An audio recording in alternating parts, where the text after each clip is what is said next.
और अगर खुश रहने का मतलब ज्यादा पाने से नहीं, बल्कि उन चीजों को छोड़ देने से होता जिनकी अब आपको जरूरत नहीं है, तो हम नए लक्ष्यों, नए लोगों या नई चीजों की तलाश में बाहर रहते। हमें सिखाया गया है कि खुशी उसमें है जो हम जमा कर पाते हैं, उपाधियां, पैसा, रिश्ते या बाहरी मान्यता। लेकिन क्या हो अगर हमारे दुख का असली कारण वो नहीं है जिसकी हमें कमी है, बल्कि वह है जो हमारे पास बहुत ज्यादा है। इस वीडियो में हम 7 विशिष्ट बौद्ध अभ्यासों पर नजर डालेंगे जिन्हें आप आज से ही सिर्फ 10 मिनट प्रतिदिन अपनाकर ज्यादा शांति, आनंद और उपस्थिति के साथ जीना शुरू कर सकते हैं। अंत तक बने रहें क्योंकि 7वां अभ्यास सबसे शक्तिशाली है। ये उस खुशी का द्वार खोलता है जो किसी बाहरी चीज पर निर्भर नहीं करती। बुद्ध ने सिखाया कि दुख का कारण बाहरी दुनिया नहीं, बल्कि उससे हमारा लगाव है, और सच्चा सुख पाने के लिए हमें छोड़ना सीखना होगा। जल्दबाजी, अपराध बोध और हर चीज पर नियंत्रण रखने की जरूरत को छोड़ दें, क्योंकि जब आप अपने भीतर के आत्म को खाली कर लेते हैं तभी आप ग्रहण करने के लिए तैयार होते हैं। और इसे पाने के लिए आपको बौद्ध भिक्षु होने की जरूरत नहीं है। आपको बस उस चीज से लड़ना बंद करने के लिए तैयार रहना होगा जिसे आप नियंत्रित नहीं कर सकते, और अपने भीतर उस जगह को विकसित करना शुरू करना होगा जहां सच्ची खुशी का जन्म होता है। यहाँ आप जो भी अभ्यास देखेंगे उसका एक स्पष्ट उद्देश्य है, आपको उन चीजों को छोड़ने में मदद करना जो आपको खुश रहने से रोकती है। त्याग से नहीं, बल्कि ज्ञान से। त्याग से नहीं, बल्कि स्वतंत्रता से। क्योंकि जब आप इतना कुछ ढोना बंद कर देते हैं तो जीवन हल्का हो जाता है और आत्मा अधिक मुक्त हो जाती है। और अब अगर आप छोड़ने के लिए तैयार हैं, तो आइए सबसे पहले उस चीज से शुरुआत करें जो सबसे ज्यादा दुख देती है, नियंत्रण का भ्रम। हम अपना जीवन अपनी हर भावना, दूसरों की सोच, कल क्या होगा को नियंत्रित करने की कोशिश में बिता देते हैं। हम चाहते हैं कि चीजें योजना के अनुसार हो, लोग हमारी अपेक्षा के अनुसार प्रतिक्रिया दें और दुनिया हमारी इच्छाओं के अनुरूप हो। लेकिन क्या ये कभी कारगर रहा है? बुद्ध ने सिखाया कि दुख तब उत्पन्न होता है जब हम वास्तविकता को उससे अलग रखना चाहते हैं, और अनियंत्रित को नियंत्रित करने का ये निरंतर संघर्ष हमें थका देता है, हमें निराश करता है और हमारी शांति छीन लेता है। इसलिए खुशी के लिए पहला बौद्ध अभ्यास नियंत्रण छोड़ना सीखना है। हम ये कैसे करते हैं? एक बहुत ही सरल, बहुत विस्मृत और बहुत शक्तिशाली चीज के माध्यम से, सचेतन श्वास। सचेतन श्वास लेना केवल एक विश्राम अभ्यास नहीं है, ये आध्यात्मिक समर्पण का एक कार्य है। ये जीवन से कह रहा है, मुझे भरोसा है, मुझे हर चीज पर नियंत्रण रखने की जरूरत नहीं है, मैं यही और अभी हूं। प्रत्येक गहरी सांस लेना जो है उसका आलिंगन है, प्रत्येक सांस छोड़ना एक समर्पण है। आप दिन के किसी भी समय इसका अभ्यास कर सकते हैं। एक पल के लिए रुके, अपनी आंखें बंद करें, अपनी नाक से धीरे धीरे 4 तक गिनते हुए श्वास लें और 6 तक गिनते हुए श्वास छोड़ें। ऐसा 3 बार करें। ऐसा करते समय ध्यान दें कि आपका मन कैसे शांत होने लगता है। इसलिए नहीं कि आप अपनी समस्याओं का समाधान कर रहे हैं, बल्कि इसलिए कि अब आप उनका विरोध नहीं कर रहे हैं। इस प्रकार की श्वास लेना बौद्ध धर्म में, जिसे आनापानसती कहते हैं, श्वास के प्रति सजगता का एक हिस्सा है। ये कोई उन्नत ध्यान अभ्यास नहीं है, ये शुद्ध उपस्थिति का एक कार्य है और वर्तमान क्षण के सबसे सीधे द्वारों में से एक है। जब आप श्वास के माध्यम से नियंत्रण छोड़ देते हैं तो आप निष्क्रिय नहीं होते। आप खुद को बिना किसी चिंता के कार्य करने, बिना किसी प्रतिक्रिया के प्रतिक्रिया देने और बिना किसी भय के जीने के लिए तैयार करते हैं। खुशी हर छोटी बड़ी बात पर नियंत्रण रखने में नहीं है, ये तो अपनी वर्तमान क्षमता पर भरोसा करने में है, तब भी जब चीजें आपके हिसाब से ना हो। और एक बार जब आप नियंत्रण छोड़ना शुरू कर देते हैं तो आपको एहसास होता है कि उस जरूरत के पीछे कुछ और गहरा छिपा है, चीजों को अलग बनाने की निरंतर इच्छा। और यहीं से दूसरी बौद्ध साधना उभरती है जो आपको सिखाती है कि पूर्ण महसूस करने के लिए आपको और कुछ की आवश्यकता नहीं है। हम इच्छाओं में फंसे रहते हैं और अधिक पाने की और अधिक बनने की, कुछ ऐसा पाने की इच्छा जो अंततः हमें मिल जाने पर भी हमें संतुष्ट नहीं करती। फिर हम कुछ और चाहते हैं और फिर कुछ और इस तरह हम अपना जीवन उस खुशी के पीछे भागते हुए बिता देते हैं जो हमेशा एक कदम दूर लगती है। बुद्ध ने इसे स्पष्ट रूप से देखा था। इच्छा दुख की जड़ों में से एक है। इसलिए नहीं कि चीजों की इच्छा करना गलत है, बल्कि इसलिए कि हम इस विचार से चिपके रहते हैं कि जब हमें वो मिल जाएगी तो हम खुश होंगे। लेकिन ये वादा एक भ्रम है, क्योंकि इच्छा अंतहीन है। ये रूपांतरित होती है, बढ़ती है और कभी पूरी तरह से संतुष्ट नहीं होती। इसलिए सुख के लिए दूसरा बौद्ध अभ्यास संतोष का विकास करना है। पाली में इस अभ्यास को संतोष कहा जाता है और इसका अर्थ है एक ऐसा मन विकसित करना जो है उससे पूर्ण महसूस करे, हार न माने, अनुरूपतावादी न हो, बल्कि शांत हो। और यही सबसे महत्वपूर्ण हिस्सा आता है। संतोष बाहरी बदलावों से नहीं, बल्कि आपकी दृष्टि से प्रकट होता है। ये एक आंतरिक अभ्यास है, एक दैनिक प्रशिक्षण है। इसे जागकर और मेरे पास जो है उसके लिए धन्यवाद कहकर विकसित किया जाता है। इसे खाने और ये पर्याप्त है कहने से और मजबूत किया जाता है। ये तब और मजबूत होता है जब आप साधारण में, रोजमर्रा में, जो पहले से ही आपके जीवन का हिस्सा है, उसमें सुंदरता देखने का चुनाव करते हैं। आज ही इसे आजमाएं। सोने से पहले चुपचाप उन 3 चीजों की सूची बनाएं जो आपके पास है और आप कृतज्ञता महसूस कर सकते हैं। जरूरी नहीं कि ये असाधारण हो। आपका बिस्तर, आपका शरीर, रात का सन्नाटा। और ऐसा करते हुए देखें कि आपकी ऊर्जा कैसे बदलती है।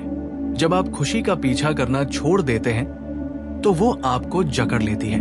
और सबसे दिलचस्प बात यह है कि जो आपके पास है उससे संतुष्ट रहने से आप ज्यादा आजाद, कम चिंतित, कम निर्भर और विडंबना यह है कि बिना किसी चिपके हुए अपनी जरूरत की चीजों को पाने के लिए ज्यादा खुले होते हैं। लेकिन जाहिर है कुछ चीजें ऐसी भी होती है जिनकी हम न सिर्फ चाहत रखते हैं, बल्कि जिन्होंने हमें चोट भी पहुंचाई है।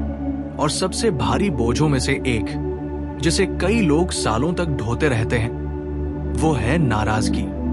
और यही अगला अभ्यास है, दिल को आजाद करने के लिए नाराजगी को त्यागना।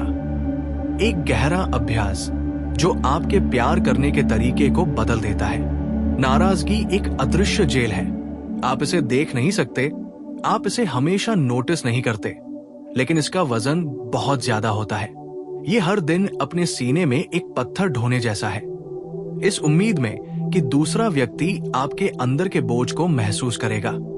लेकिन सच्चाई यह है कि नाराजगी उसे नुकसान नहीं पहुंचाती जिसने आपको चोट पहुंचाई है, यह आपको नुकसान पहुंचाती है।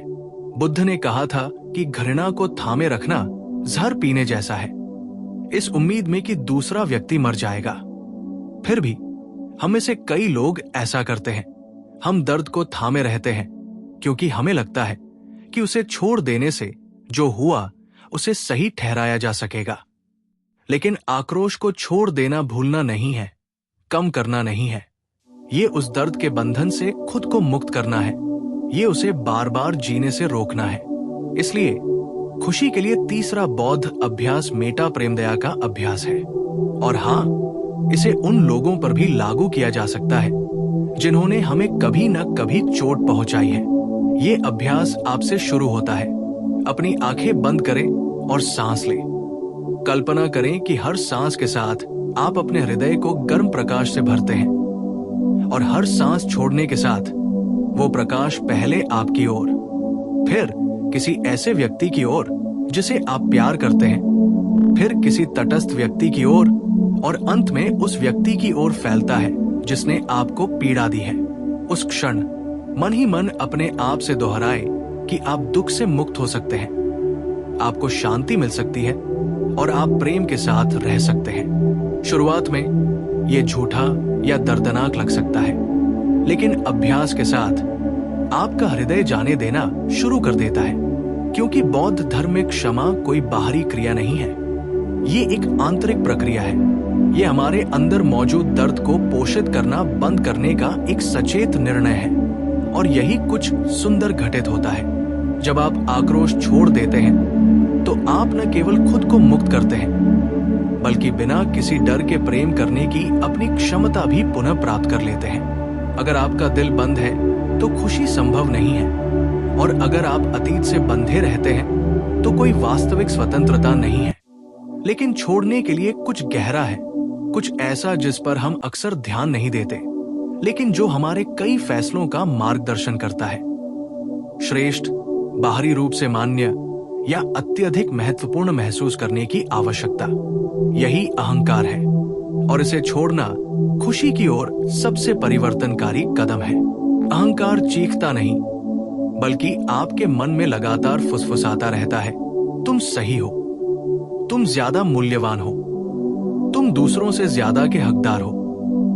कभी ये इसे गर्व के रूप में, कभी पीड़ित होने के रूप में प्रच्छन्न करता है, लेकिन ये हमेशा एक ही चीज चाहता है, आपकी रक्षा करना, चाहे आपकी शांति की कीमत पर ही क्यों न हो। बुद्ध ने अहंकार को बुरा नहीं माना, बल्कि उसे एक मानसिक रचना, एक स्थिर विचार, स्थायी और बाकी सब चीजों से अलग समझा। और यही सामान्य भ्रम कई संघर्षों की जड़ है, क्योंकि आपका अहंकार जितना मजबूत होगा, उतनी ही आसानी से आहत, अपमानित या निराश होना होगा। इसलिए सुख के लिए चौथा बौद्ध अभ्यास दैनिक श्रद्धा और विनम्रता है। ये विनम्र होने के बारे में नहीं है, बल्कि इस बात को स्वीकार करने के बारे में है कि हम ब्रह्मांड के केंद्र नहीं हैं, कि सभी प्राणी, आप, मैं, यहां तक कि वे भी जिन्हें आप नहीं समझते, एक ही चीज चाहते हैं, शांति, प्रेम और समझ। कई बौद्ध संस्कृतियों में दूसरों से मिलते समय एक साधारण इशारा किया जाता है। हथेलियों को छाती के सामने जोड़कर और सिर को थोड़ा झुकाकर एक मौन क्रिया की जाती है, जो कहती है, मैं स्वीकार करता हूं, मैं आपके भीतर के देवत्व को नमन करता हूं। आप इसे प्रतिदिन अभ्यास कर सकते हैं, यहां तक कि शारीरिक रूप से भी नहीं।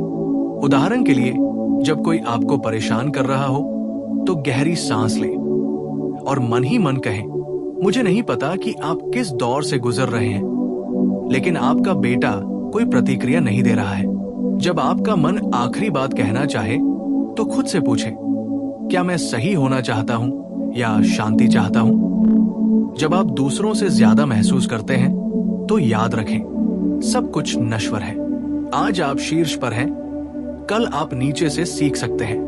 विनम्रता कमजोरी नहीं, बल्कि आंतरिक शक्ति है। ये अपनी पहचान का लगातार बचाव न करने की आजादी है। ये वो जगह है जहां ज्ञान पनप सकता है। और जब आप ज्यादा विनम्र हो जाते हैं तो आप ज्यादा खुश हो जाते हैं, क्योंकि अब आपको कुछ साबित करने, हर बहस जीतने या किसी को प्रभावित करने की जरूरत नहीं है।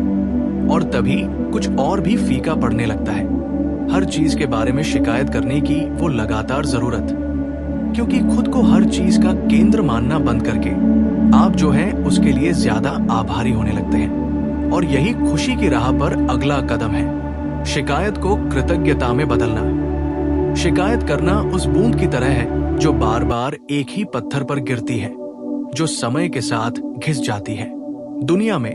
लेकिन आप शिकायत करना हानिरहित लगता है, यहां तक कि सामाजिक रूप से स्वीकार्य भी। लेकिन ये भावनात्मक आत्मविषाक्तता के सबसे सूक्ष्म रूपों में से एक है। ये आपको एक भूमिका में डाल देता है। क्षमादान इस विचार को पुष्ट करता है कि जीवन अलग होना चाहिए, और आपको उस चमत्कार से दूर करता है जो पहले से ही हो रहा है। उस घंटे में बुद्ध ने सिखाया कि कृतज्ञता मानसिक पीड़ा का प्रत्यक्ष प्रतिकारक है। इसलिए नहीं कि ये दर्द को मिटा देती है, बल्कि इसलिए कि ये आपको याद दिलाती है कि दर्द के भीतर भी सुंदरता है। इसलिए खुशी के लिए पांचवा बौद्ध अभ्यास प्रतिदिन सचेत कृतज्ञता का विकास करना है, किसी यांत्रिक भाव के रूप में नहीं, बल्कि देखने के एक तरीके के रूप में। क्योंकि खुशी हमेशा ज्यादा की मांग नहीं करती, इसके लिए अक्सर अलग नजरिए की जरूरत होती है। आप इसका अभ्यास कैसे करते हैं? एक सरल लेकिन प्रभावशाली तरीके से।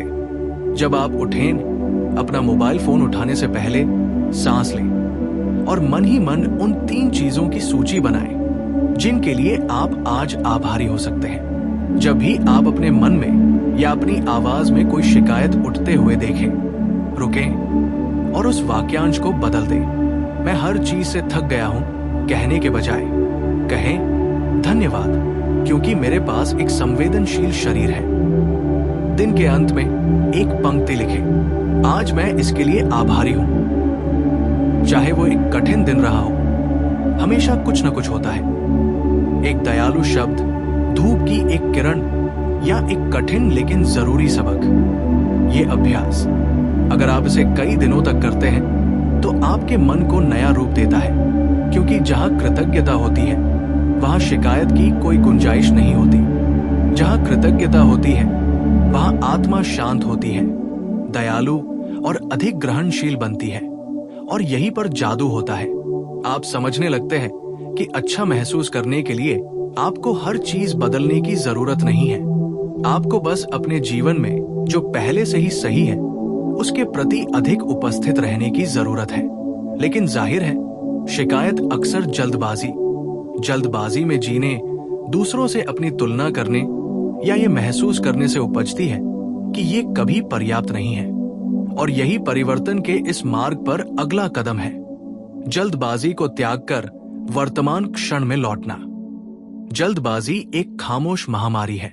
ये हमें ये विश्वास दिलाती है कि सब कुछ तुरंत होना चाहिए, कि अगर हम कुछ उत्पादक नहीं कर रहे हैं तो हम समय बर्बाद कर रहे हैं।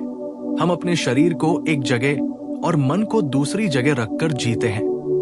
एक विचार से दूसरे विचार पर, एक कार्य से दूसरे कार्य पर, बिना रुके अपने जीवन की एकमात्र वास्तविक चीज वर्तमान क्षण में जीते रहते हैं। बुद्ध ने सिखाया कि सजगता, सती सच्चे ज्ञान का आधार है। अगर आप जीवन में मौजूद नहीं है तो आप उसे समझ नहीं सकते। अगर आप लगातार भविष्य की ओर दौड़ रहे हैं या अतीत से भाग रहे हैं तो आप खुश नहीं रह सकते। इसीलिए खुशी पाने का छठा बौद्ध अभ्यास है जागरूकता के जरिए जल्दबाजी को त्यागना। आपको किसी आध्यात्मिक एकांतवास या सैकड़ों घंटों के ध्यान की जरूरत नहीं है। आपको बस सच्ची और पूर्ण उपस्थिति के एक पल की जरूरत है। और आप इसे कैसे करते हैं? एक सचेत विराम से शुरुआत करें। दिन का कोई ऐसा पल चुनें जब आप पानी पी रहे हो, हाथ धो रहे हो या टहल रहे हो। रुके, महसूस करें, ध्यान से देखें। अगर आप पी रहे हैं तो स्वाद, तापमान और पानी के आपके गले से गुजरने की अनुभूति पर ध्यान दें। अगर आप चल रहे हैं तो अपने पैरों का जमीन से स्पर्श, अपने शरीर की गति, अपनी सांसों की लय को महसूस करें। अगर आप खा रहे हैं तो धीरे धीरे चबाएं। हर निवाले के लिए आभारी रहें। अपना फोन न देखें, बस खाएं। जल्दबाजी सिर्फ तेजी नहीं है, ये वियोग है। और जागरूकता अपने आप में लौटने की कला है। खुद को याद दिलाने की कि इस पल में कुछ भी छूटा नहीं है, कि ये पल जैसा है पहले से ही जीने लायक है। और जब आप अपने मन को बार बार वर्तमान में लौटने के लिए प्रशिक्षित करते हैं तो कुछ बदल जाता है। आपकी चिंताएं विलीन हो जाती है, आपका हृदय खुल जाता है, आपकी इंद्रियां प्रखर हो जाती है। जीवन एक दौड़ न रहकर एक पवित्र अनुभव बन जाता है। और उस उपस्थिति से आपके भय के साथ आपका रिश्ता भी बदल जाता है, क्योंकि कई भय घटित होने वाली घटनाओं से नहीं, बल्कि आपके जीवन में घटित होने वाली घटनाओं की कल्पना से उत्पन्न होते हैं। और ये हमें 7वें और अंतिम अभ्यास पर लाता है, अनित्यता के चिंतन के माध्यम से भय को त्यागना। एक गहन और शक्तिशाली अभ्यास जो सब कुछ बदल सकता है। भय अज्ञात, अनिश्चितता इस भ्रम को पोषित करता है कि हमारे स्वस्थ रहने के लिए सब कुछ वैसा ही रहना चाहिए। हम खोने, बदलने, बुढ़ापे या मृत्यु से डरते हैं। लेकिन इन सभी भयों के मूल में एक सत्य है जिसे बौद्ध धर्म स्पष्ट रूप से सिखाता है। कुछ भी हमेशा के लिए नहीं रहता। बुद्ध ने कहा, जो कुछ भी पैदा होता है वो मर जाता है, जो कुछ भी निर्मित होता है वो विलीन हो जाता है, जो कुछ भी शुरू होता है वो समाप्त हो जाता है। और ये शिक्षा एक दुखद कहावत होने के बजाय मुक्ति का द्वार है, क्योंकि जब आप गहराई से समझ जाते हैं कि सब कुछ अनित्य है तो भय अपनी शक्ति खोने लगता है। इसलिए सुख के लिए 7वां बौद्ध अभ्यास है अनित्यता का चिंतन करना, मृत्यु के बारे में अधिक चिंता न करना, बल्कि आज आपके जीवन में जो कुछ भी है उसे अधिक प्रेम और उपस्थिति के साथ अपनाना। ये अभ्यास हर सुबह या हर रात मौन में किया जा सकता है। अपनी आंखें बंद करें, सांस लें और चिंतन करें। मेरा शरीर अनित्य है, मेरी भावनाएं बदलती है, मेरे रिश्ते विकसित होते हैं, कुछ भी स्थिर नहीं है और इसीलिए सब कुछ मूल्यवान है। ये दिन वापस नहीं आएगा, ये क्षण अद्वितीय है, ये सांस एक उपहार है। आप प्रकृति का भी अवलोकन कर सकते हैं। देखें कि कैसे पत्ते झड़ते हैं, कैसे बादल विलीन होते हैं, कैसे हर रात सूरज बिना किसी प्रतिरोध के अस्त होता है। प्रकृति परिवर्तन से नहीं लड़ती, वो उसके साथ बहती है।